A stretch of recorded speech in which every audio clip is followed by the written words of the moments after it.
الله أكبر الله أكبر الله أكبر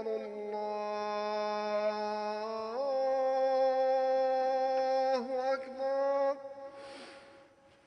أشهد أن لا إله إلا الله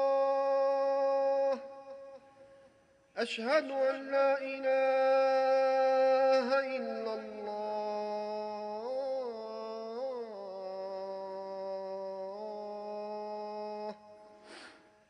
أشهد أن محمدا رسول الله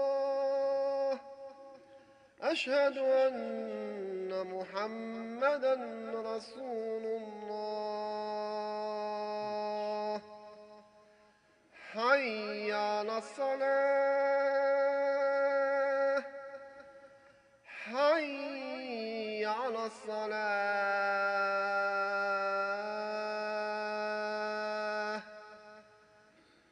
حي على الفلاح حي على الفلاح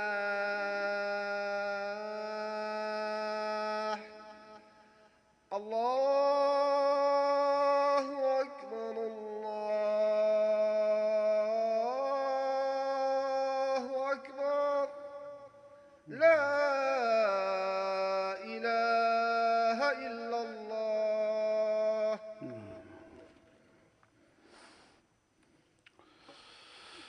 إن الحمد لله نحمده ونستعينه ونستغفره ونستهديه ونعوذ بالله تعالى من شرور أنفسنا ومن سيئات أعمالنا من يهده الله فلا مضل له ومن يضلل فلن تجد له وليا مرشدا وأشهد أن لا إله إلا الله وحده لا شريك له وأن سيدنا محمدا عبده ورسوله وصفيه من خلقه وخليله بلغ الرسالة وأدى الأمانة ونصح للأمة فكشف الله تعالى به الغمة وجاهد في الله حق جهاده حتى أتاه اليقين من ربه. اللهم صل وسلم على سيدنا محمد الرحمة المهداة وعلى آل بيته الطيبين الطاهرين وعلى أصحابه وعلى من تبعهم بإحسان إلى يوم الدين. يا أيها الذين آمنوا اتقوا الله حق تقاته ولا تموتن إلا وأنتم مسلمون. All praises belonging to Allah Azza wa Jalla, and may the peace and blessings be upon His beloved Muhammad sallallahu alayhi wa sallam and upon his family and companions in entirety. We ask Allah Azza wa Jalla on this blessed day of Friday to bless for us the month of Sha'ban and to bless us to witness Ramadan. Allahumma barik lana fi Sha'ban wa ballighna Ramadan. Allahumma barik lana fi Sha'ban wa ballighna Ramadan. Allahumma a'inna ala siyamih wa ala qiyamih ala al-wajh alladhi yurdika 'anna waktubna fihi min 'utaqa'ika min an-nar. Allahumma ameen. Allahumma ameen. Amma ba'd, brothers and sisters, as we mentioned in many our khutab, it is so critical that we look to our deen to find its relevant teachings to the things that are happening in our world today, around us today, so that it could become the centerpiece of our lives. Brothers and sisters, we mentioned in many khutab that Allah Azza wa Jal has given us guidance for everything that may unfold in our lives. And in order for me to give life to my iman, I need to search for those meanings.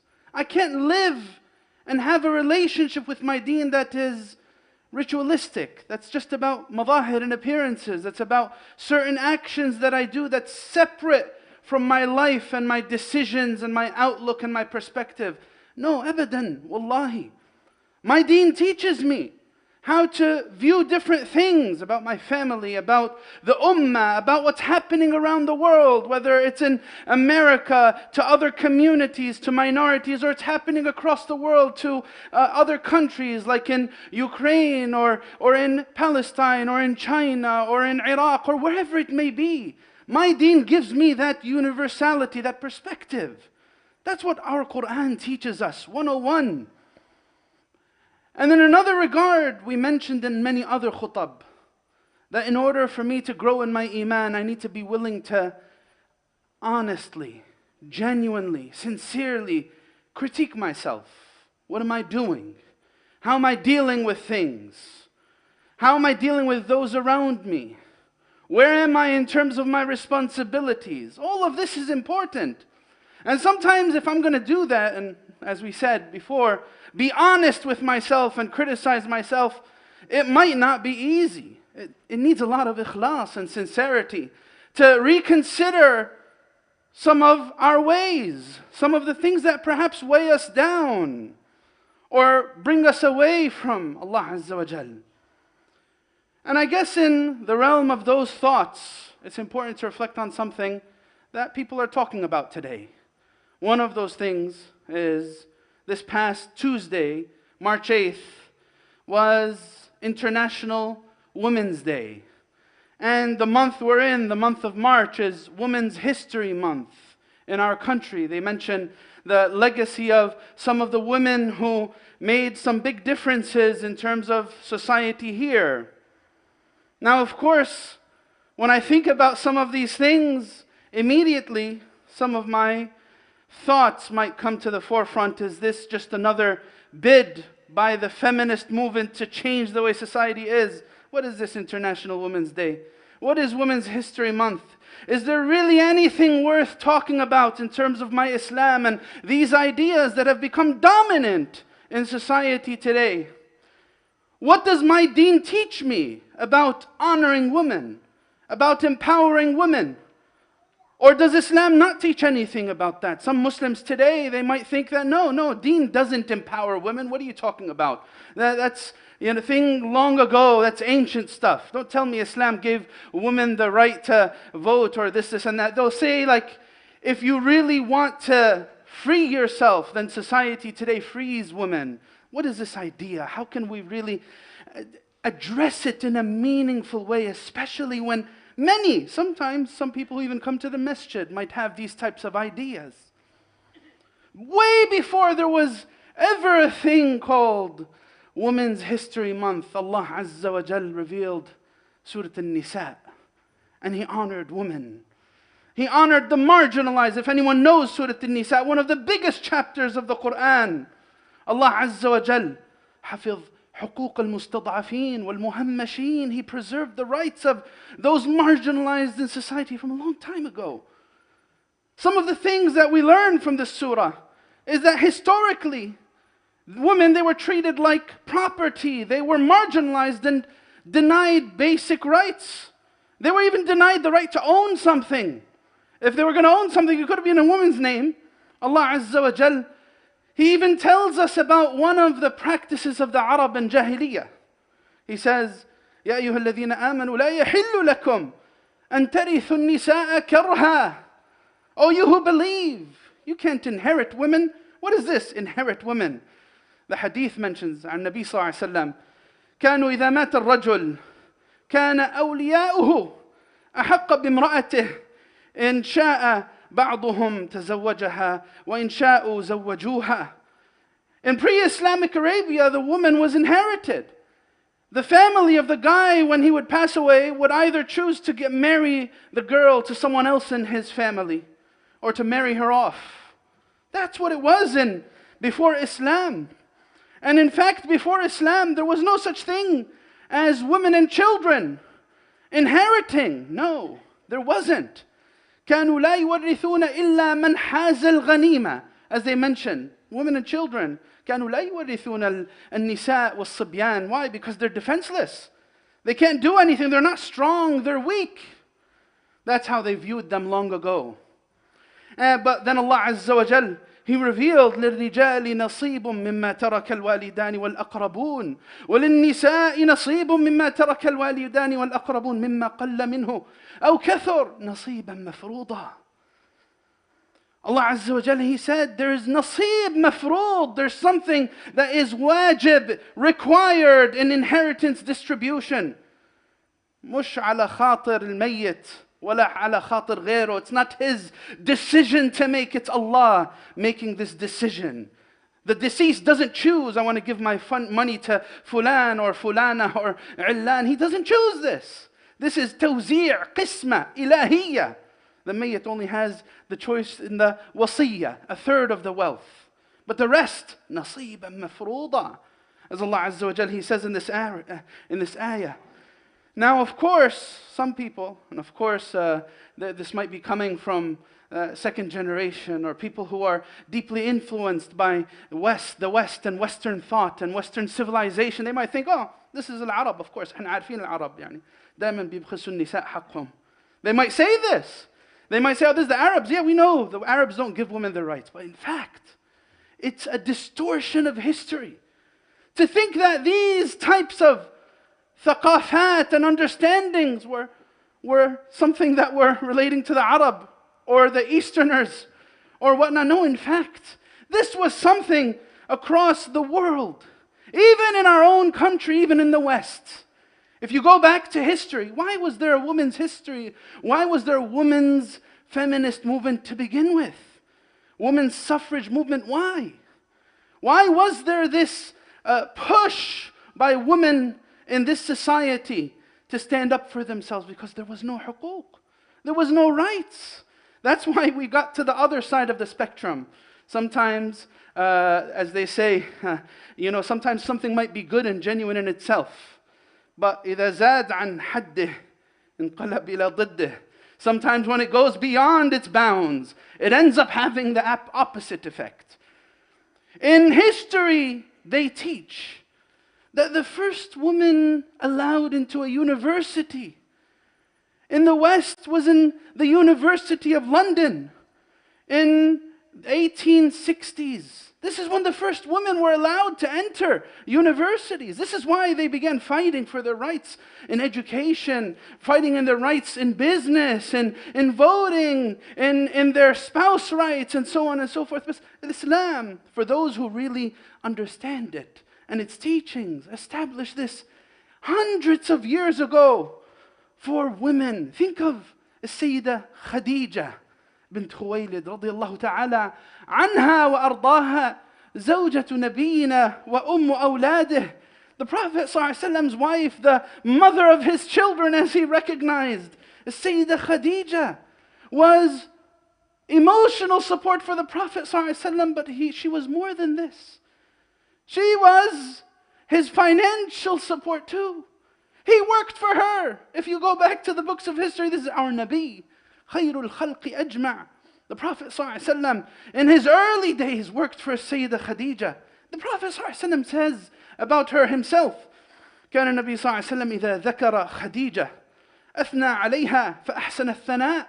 The Prophet ﷺ always remembered the fadl of Khadija. And Sayyida Aisha, she's saying these words. فغرت يوما فقلت ما أكثر ما تذكر حمراء الشدقين.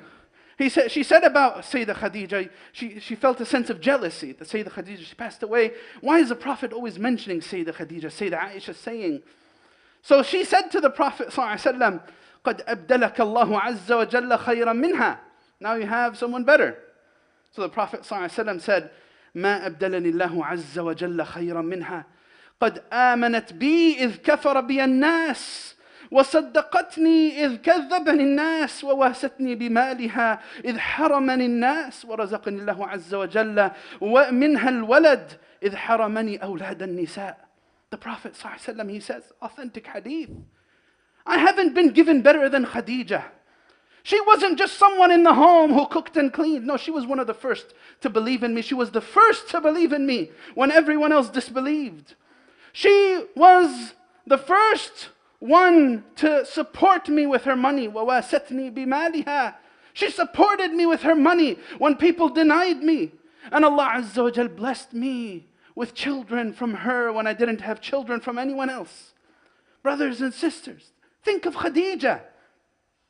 When we think of what's happening in society around us and this idea of feminism and the feminist movement and what it has actually done to families and to people's perceptions of gender roles, it's not easy to say this, because if you say this today, you're going to be ostracized immediately. There's certain things, certain things, if you go anywhere near them in society today, you're going to ask for big problems for yourself. But in actuality, our deen teaches us that pre-modern form of subjugating women, of denying them their huquq, denying them rights for education, for business, has been replaced by Another form of subjugation, objectifying women and exploiting their beauty.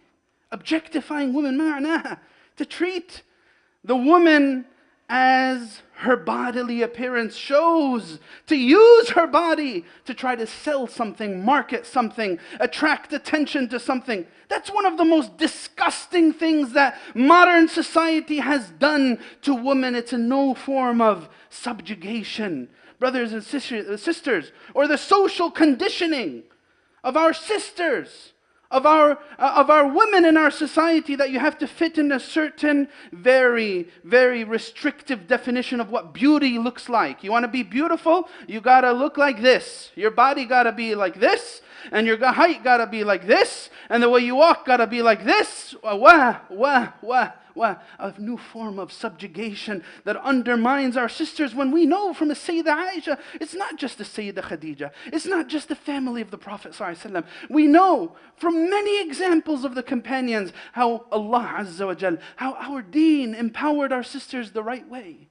Look at Sayyidah Aisha and her fiqh and her vast knowledge. When you look at the ruwah of hadith, Sayyidah Aisha is the fourth most narrating companion of the Prophet sallallahu alaihi wasallam. You find Abu Hurairah number 1, Sayyidina Abdullah ibn Umar number 2, Sayyidina Anas ibn Malik number 3, and then you find al-Mu'mineen, Sayyidina Aisha radiyallahu ta'ala anha wa an abiha.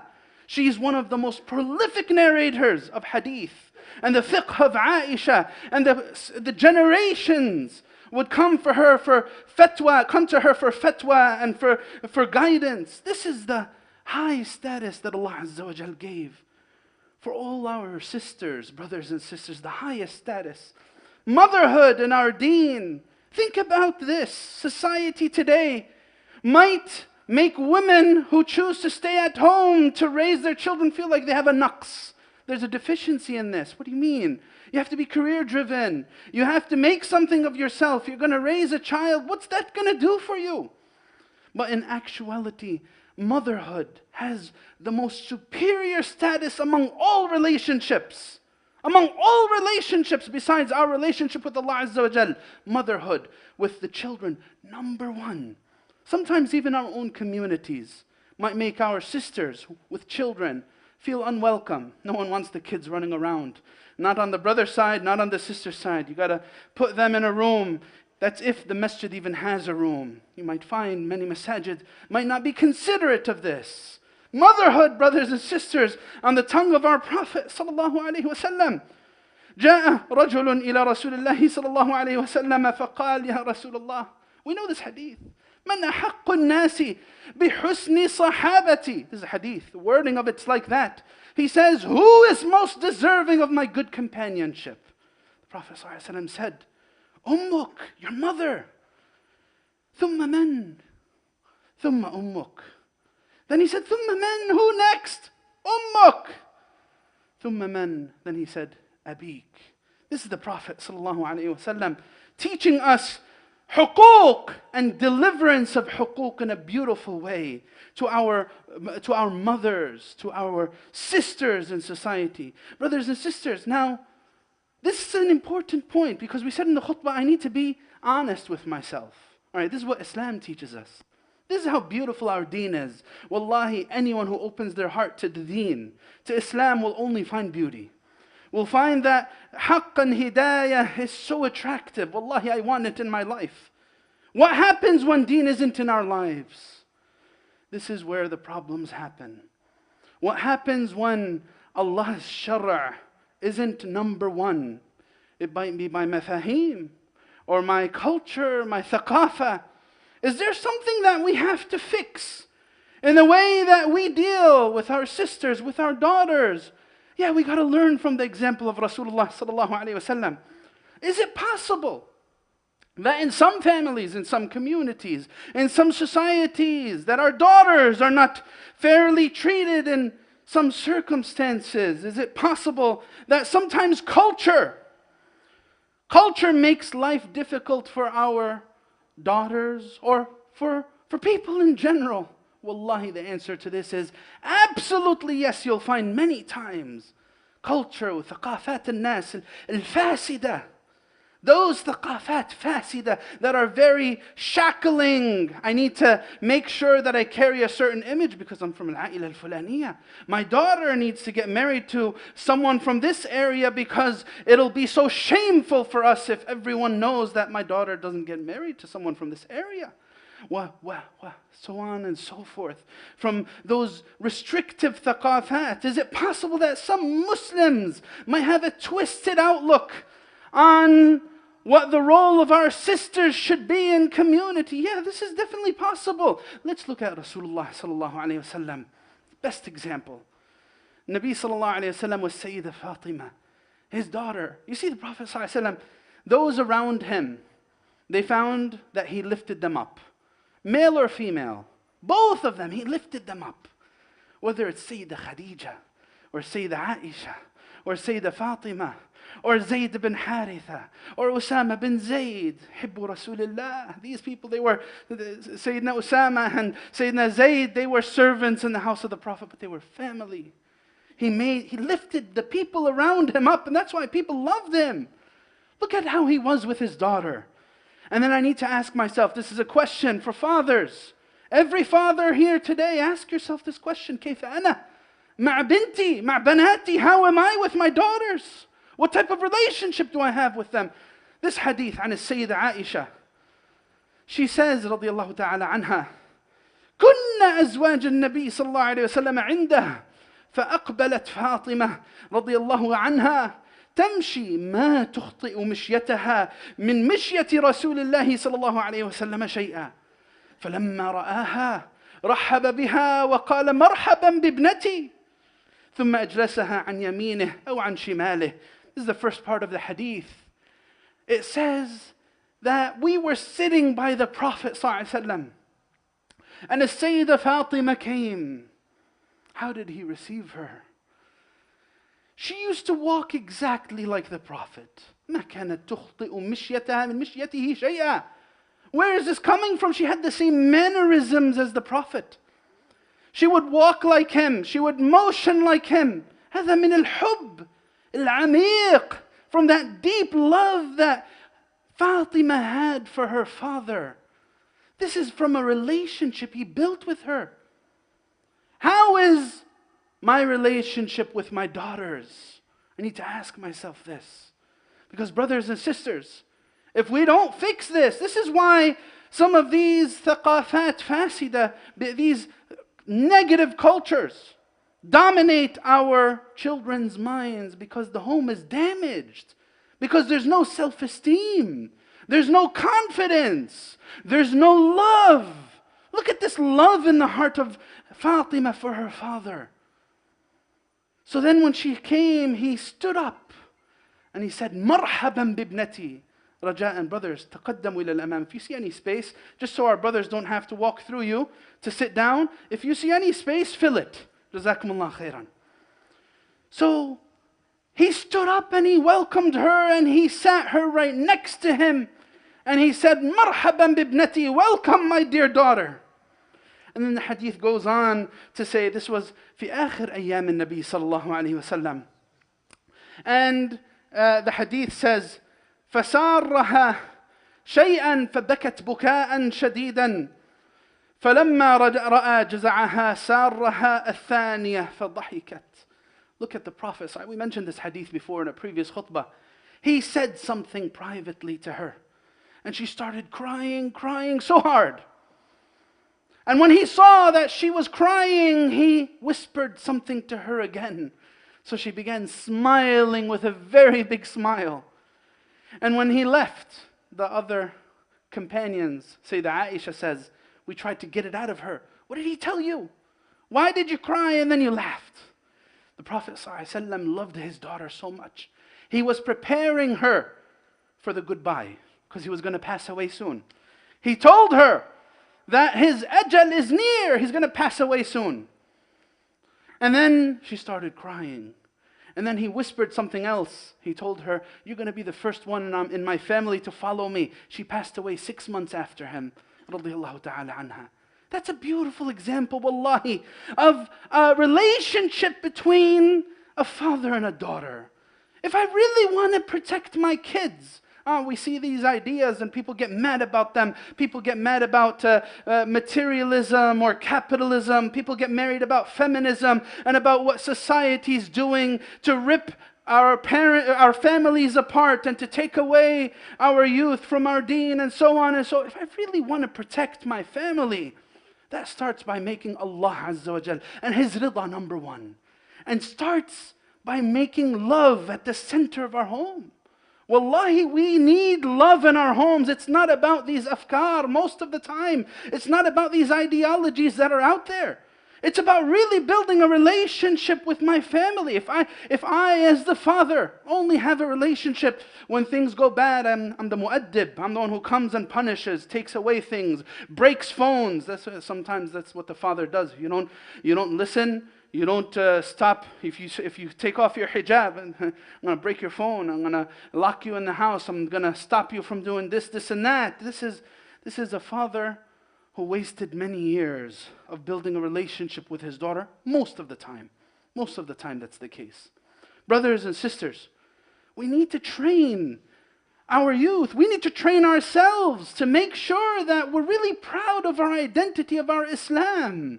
Not just going with the flow, not just doing what everyone else is doing or what everyone else is saying. Prophet ﷺ says this, لا تكونوا إمعة تقولون إن أحسن الناس أحسننا وإن ظلموا ظلمنا ولكن وطنوا أنفسكم إن أحسن الناس أن تحسنوا وإن أساءوا فلا تظلموا. The Prophet ﷺ says, don't be those people who just does what everyone else does. And this is the message to all of us and to our sisters as well in this month when people are talking about this. How should I perceive feminism and perceive the idea of empowering women and where Islam fits on that spectrum? I can't just drive myself to do what everyone else is doing. I need to have a career because everyone else has a career. I need to dress and look a certain way because that's what's become accepted. Some people today, when it comes to business, place of work, don't mention anything about deen. Even if you say salam, they'll respond hi. Because what? Salam, that's for the masjid. Salam's not for work. Don't say salamu alaikum to me when you see me at work. Salam, for masjid. Deen, masjid. Work, that's a totally different thing. You just got to be like everybody else. Don't be different in any way. No, that's not a proud person of their Islam. Someone who's proud of their Islam knows the legacy of Salama, radiyallahu anha wa ardaha. Salama, that mother who sacrificed so much for the hijrah, that wife who sacrificed so much for the hijrah.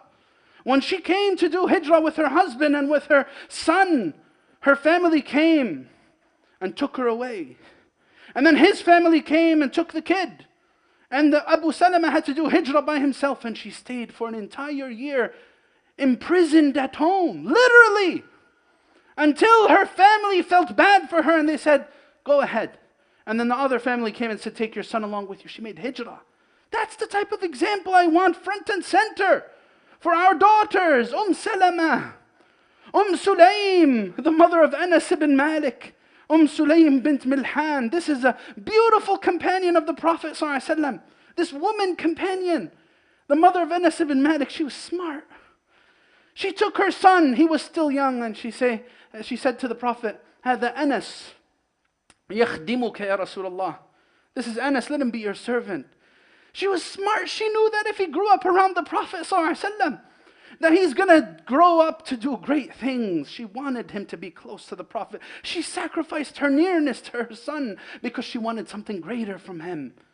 Sulaym, wallahi, صحابية عظيمة من صحابة رسول الله صلى الله عليه وسلم. A great woman companion. And this is something, she's someone that we all need to know about. Sulaym is the reason for her son, for her husband entering into Islam as well. We know Abu Talha. If you don't know Abu Talha, it means we need to read Seerah more. Abu Talha al-Bayruha, Abu Talha al-Ansari. He's the husband of Sulaym. He came to her and he was still a mushrik. He wasn't Muslim yet. He wanted to get married to her.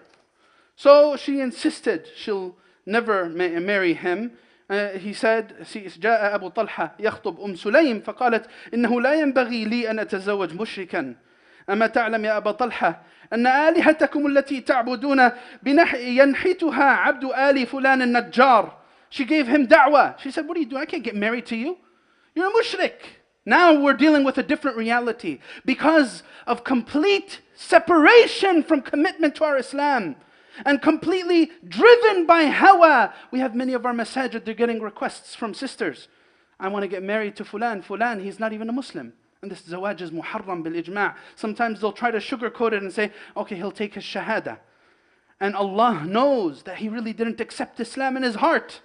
And that marriage is batil min asasih, and that relationship between them is haram. No matter what shaykh approves of it, it's haram. It's a haram relationship. She enters into this relationship, whereas Sulaym gives a beautiful example. She gave him da'wah and she said, don't you know the idols you're worshipping were created by Al Fulan min Bani Najjar. They made your idols. How do you worship them? So then he accepted Islam. The hadith says, فَانْصَرَفَ عَنْهَا وَقَدْ وَقَعَ فِي قَلْبِهِ مِنْ ذَلِكَ مَوْقِعًا. She gave him da'wah. وَجَعَلَ لا يجيئها يوما إلا قالت له ذلك. It wasn't just once. He would keep on trying and she would decline. No, my deen's number one. I'm not going to make my shahwa or my hawa, my whims number one. No, it's going to be my deen is number one. So he said, فأتاها يوما فقال الذي عرضت علي قد قبلت به فما كان لها مهر إلا إسلام أبي طلحة. He finally gave in. He realized what she's saying is right. So he accepted Islam. And her mahr was his Islam. That's someone who's proud of their Islam and their deen. That's a model for us in these times where people have such wavering commitment to their principles and their values. أسأل الله عز وجل أن يصلح أحوالنا وأن يغفر ذنوبنا وأن يسر عيوبنا. I ask Allah عز وجل to make us of those who find empowerment from their deen and find their confidence and their strength from their Islam. Allahumma ameen. Ud'u Allah wa antum muqinuna bil ijaba.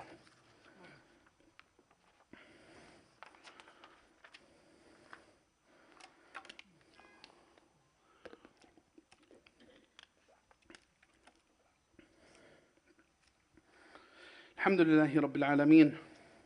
والصلاة والسلام على سيدنا محمد أشرف الخلق وسيد المرسلين وعلى آله وصحبه أجمعين. يا أيها الذين آمنوا اتقوا الله ولتنظر نفس ما قدمت لغد واتقوا الله إن الله خبير بما تعملون. أما بعد, brothers and sisters, our deen gives us so much to be proud of, so much to find strength in. Our Islam gives us relevant guidance to anything that might come up in our lives. The question is, how committed am I to searching for answers, to searching for the haqq, to sacrificing for truth, to finding commitment in my life to truth? We gave examples of many women in our past. And these women weren't only from Bayt al-Nabi, because some people might say, of course, they're from the house of the Prophet, that's why they were so great. This was in many examples, we've only mentioned a few. Sulaym, her sister, Haram bint Milhan, the wife of Ubadah ibn al-Samit, was the same way. Nusayba bint Ka'b, another. It wasn't even only about the companions throughout the ages. One of the scholars wrote a book. He titled it Al-Muhaddithat. He's a scholar from the UK, Ahmad Akram Nadwi.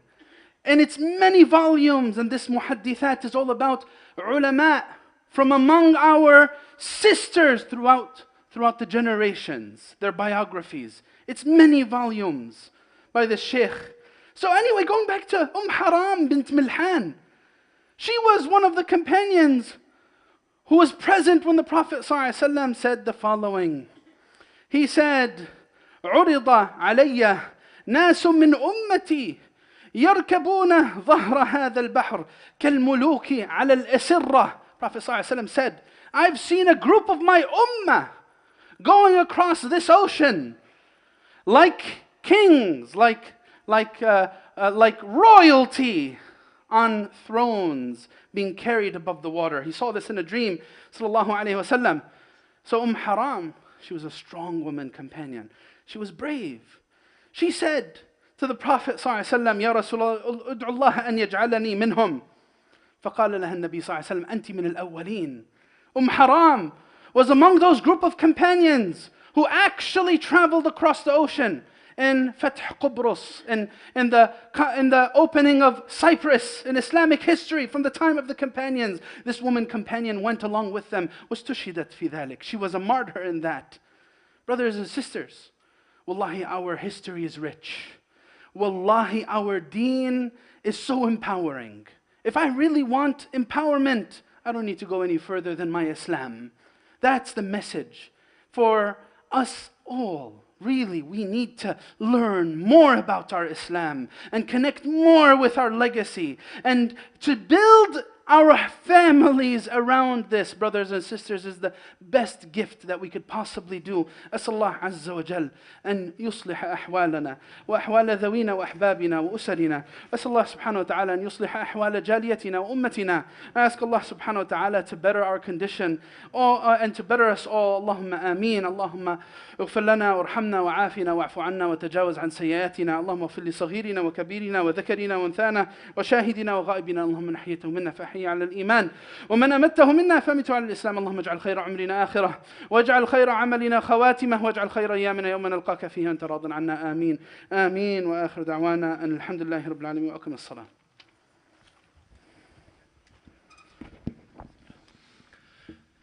الله أكبر الله أكبر. أشهد أن لا إله إلا الله. أشهد أن محمدا رسول الله. حي على الصلاة حي على الفلاح. قد قامت الصلاة قد قامت الصلاة. الله أكبر الله أكبر. لا إله إلا الله. لا إله إلا الله. استقيموا يرحمني ويرحمكم الله. الله أكبر.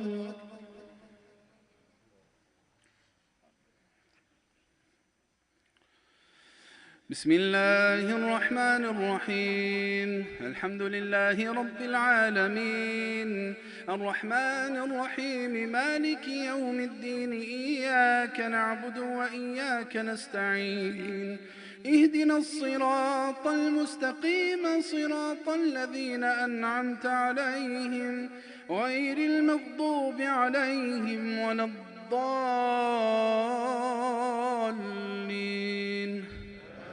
آمين.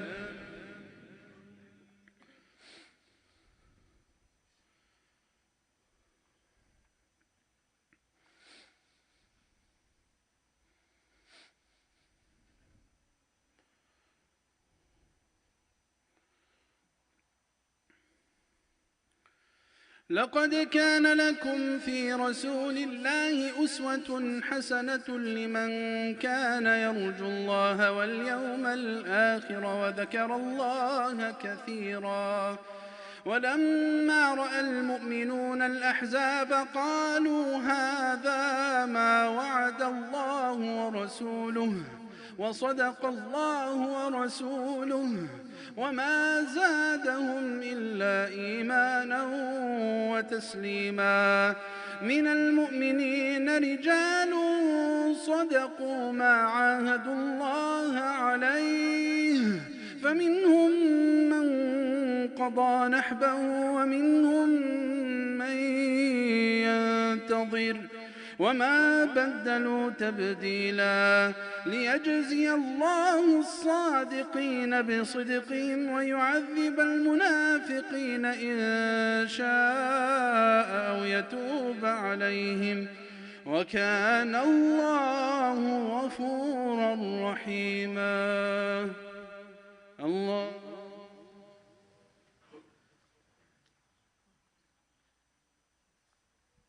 سمع الله لمن حمده.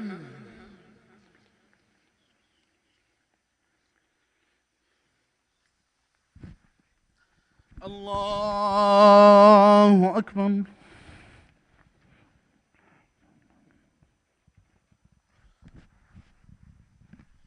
الله أكبر.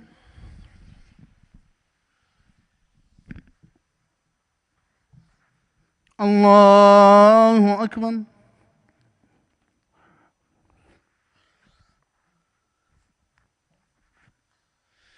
الله أكبر.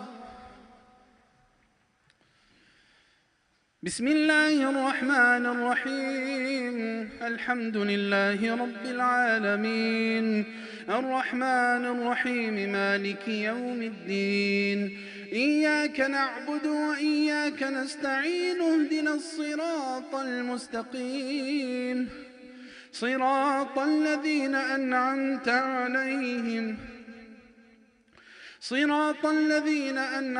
عليهم غير المغضوب عليهم ولا الضالين آمين.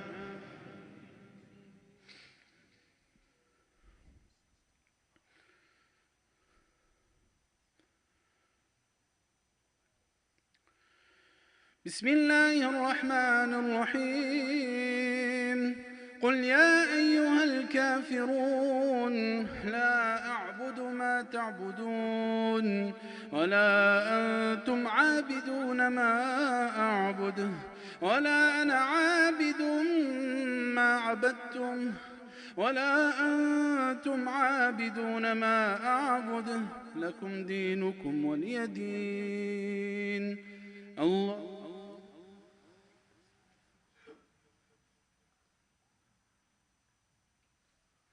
سمع الله لمن حمده.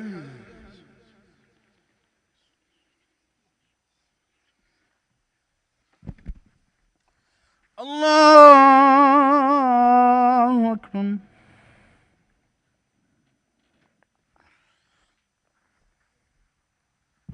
الله أكبر.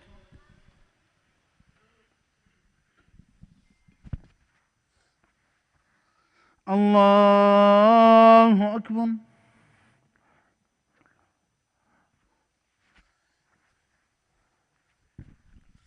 الله أكبر.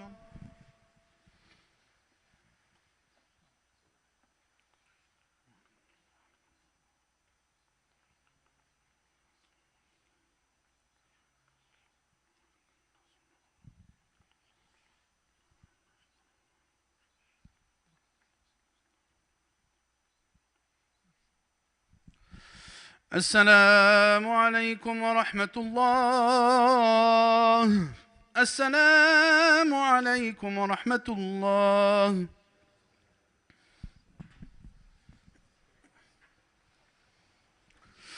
Assalamu alaikum wa rahmatullah. There's a sister in our community. Her name is Sister Lina. She has a major operation today, and she had a major surgery today. So she asked that we make dua for her. اللهم رب الناس اذهب البأس واشفي أنت الشافي لا شفاء إلا شفاؤك اشفيها شفاء لا يغادر سقما. نسأل الله العظيم رب العرش العظيم أن يشفيها مما يؤذيها. نسأل الله العظيم رب العرش العظيم أن يشفيها مما يؤذيها. اللهم ربنا أنت الشافي وأنت الكافي وأنت المعافي ردها إلى كامل صحتها برحمتك يا أرحم الراحمين. واشف مرضانا ومرضى المسلمين. اللهم اشف مرضانا وارحم موتانا الذين سبقونا إليك واختم لنا بخير أجمعين والحقنا بالصالحين واجعلنا من ورثة جناتك جنات النعيم يا أرحم الراحمين. آمين آمين وآخر دعوانا الحمد لله رب العالمين. Also, brothers and sisters, the time's going to change on Sunday. Please note this, that everything's going to go an hour forward. So Iqamah in our masjid for Salat al-Fajr is going to be 6:25 and Isha is going to be at 8:30. Jumu'ah is not going to change. Jumu'ah is going to stay 12:05 first Salah, 1:15 second Salah. It's going to stay the same, no difference at all after this. And other announcements, we have our community hub tonight with a special guest from our community. His name is Dr. Munib Chohan. He's going to be speaking about living without pain, inshallah. That's at Salat al-Isha tonight. Next week, we have another program with Shaykh Osamah and myself about how to prepare for a happy marriage. It's going to be in ICPC Patterson at 6 p.m. Anyone you know who's looking to get married, we're going to have our matrimonial services there where they could register and apply and perhaps find someone that's suitable for them, inshallah. Beginning of Ramadan, as we said before, is going to be, the first day of fasting is going to be April 2nd. The first night of Taraweeh is Friday, April 1st, inshallah. Friday night is going to be first night of Taraweeh. First day of fasting is going to be April 2nd, bi'idhnillahi ta'ala. Jazakumullah khairan. And look forward to more announcements about Ramadan in the coming weeks. Please don't forget the message from your weekly support.